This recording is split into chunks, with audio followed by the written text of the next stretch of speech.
You're a psychologist, and Kat comes to see you. She struggles with bipolar disorder. For a while, she'll be very energized and optimistic.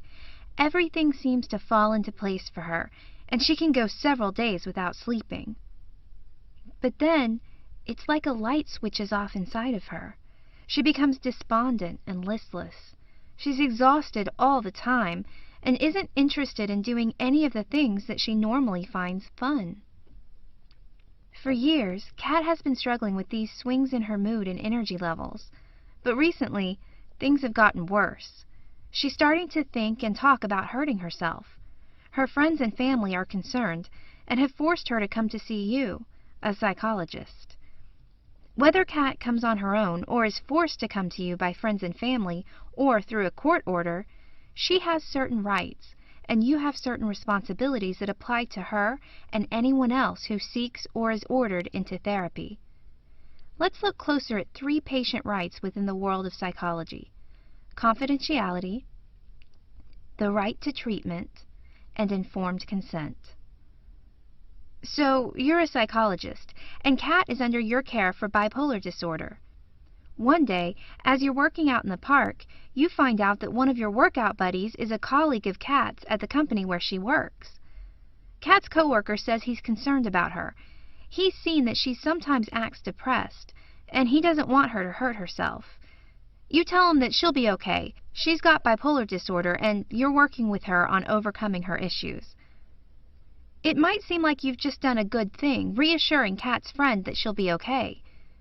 But what if he goes to their boss and tells him that Kat has bipolar disorder? What if she gets fired because her boss doesn't want to deal with someone who has a psychological disorder?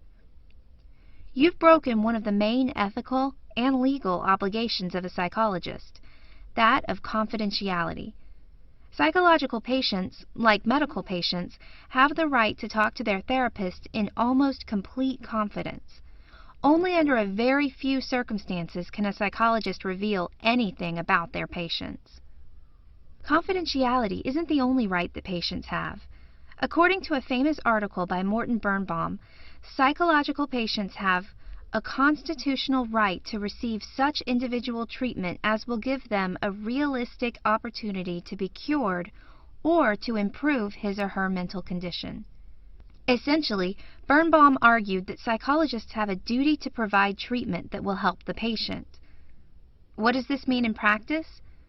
Remember that Kat is seeing you because she has bipolar disorder. As her psychologist, your job is to provide her with good treatment. There are essentially 2 ways that you can violate the right to treatment. Number 1, you do not provide treatment. If Kat comes to you and you have her sit in your office but never talk to her or try to help her in any way, you are not providing treatment. This might seem like an extreme example, and it is. But imagine that instead of your office, Kat is admitted to a psychiatric ward of a hospital. There, she gets her basic needs taken care of: food, water, shelter. But people are so busy that they don't take the time to try to help improve Kat. This is another example of how a patient might not receive treatment. Number 2, the other way that you can violate the right to treatment is if you provide her with treatment that does not offer a realistic opportunity to help the patient. Imagine that Kat comes to see you and you talk to her. You know that she has bipolar disorder and that most patients with bipolar disorder respond well to medication and therapy. But instead of giving her medication and therapy, you decide that the best treatment for Kat is to be locked in a dark closet for hours at a time. With no evidence that this could cure her, you are not providing her with good treatment. But let's say that you are Kat's psychologist, and you want to provide her with the best treatment possible. You know that medication is likely going to be part of that treatment, but as with many medications, the mood stabilizers used for bipolar patients come with side effects. What do? Do you just hand over the pills and say, "Here, take these"? An additional patient right is that of informed consent. Informed consent is the idea that a patient must be told about their treatment and its possible effects, and they must agree to the treatment. If you fail to tell Kat about the effects, both positive and negative, of the drugs, then you have violated her right to informed consent because she has not been informed. Likewise, if she refuses to take the pills, you cannot force her to do so except in a very few cases. She has not consented. Informed consent has 3 elements. Number 1, disclosure.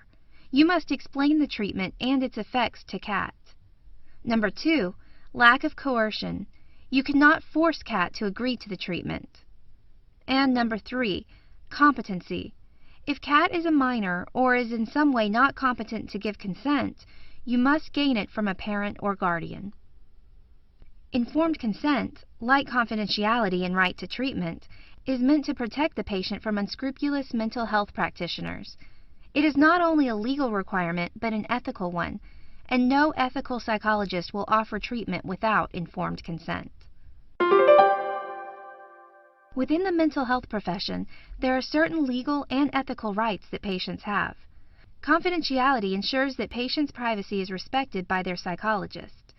Patients also have the right to treatment, which includes both having treatment provided to them and having the treatment be appropriate for their mental illness.